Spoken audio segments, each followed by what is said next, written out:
Assalamualaikum warahmatullahi wabarakatuh. Perkenalkan, saya Muhammad Nopal Khalil Pratama dari kelas 2B Prodi Ilmu Komputer dengan NPM 104250048. Jadi pada kesempatan kali ini saya akan menjelaskan yaitu contoh kasus nyata dalam pemilihan struktur data performa aplikasi.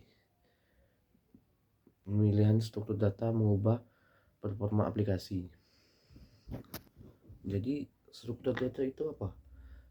Struktur data itu adalah cara menyimpan dan mengatur data yang ada di program. Pilihan struktur yang tepat dapat menentukan seberapa cepat data yang dicari dan seberapa hemat memori, dan apakah aplikasi tetap lancar dan saat data banyak.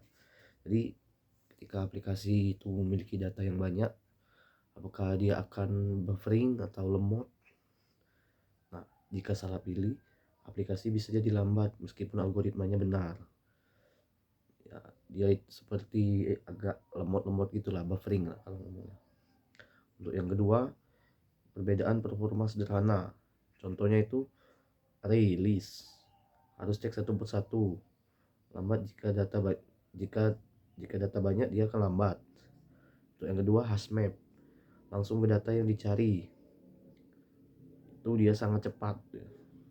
Secara teori, array dicari sama dengan 0 buka kurung n.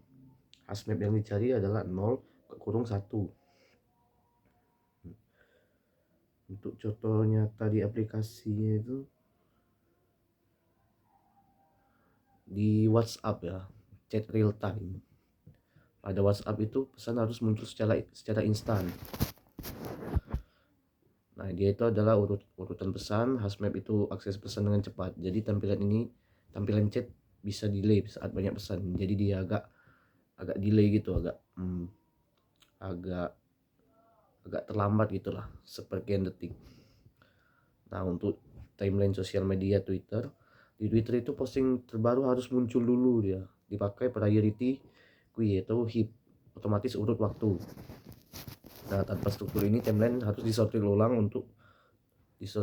terus lambat ya. Untuk aplikasi yang ketiga yaitu navigasi atau Google Map. Nah, di Google Map itu rute tercepat dihitung dari jutaan jalan. Nah, dipakai Grab untuk menyimpan hubungan jalan dan algoritma rute itu untuk mencari jalur tepat optimal. Jadi dia akan mencari jalur yang tercepat untuk kita pergi ke suatu tujuan. Nah, yang keempat itu dampak nyatanya bagi aplikasi itu apa? Nah, jadi untuk pemilihan struktur data mempengaruhi kecepatan loading. Yang kedua itu respon aplikasi. Yang ketiga itu penggunaan baterai. Yang keempat itu biaya server. Nah, jadi perusahaan sangat serius untuk memilih struktur data karena ini bisa menentukan apakah aplikasi terasa ringan atau lemot. Jadi kesimpulannya itu struktur data bukan sekedar teori pelajaran dalam dunia nyata. Pilihan struktur data bisa menjadi pembeda antara aplikasi yang cepat, stabil, dengan aplikasi yang lambat dan tidak nyaman dipakai. Sekian, terima kasih. Wassalamualaikum warahmatullahi wabarakatuh.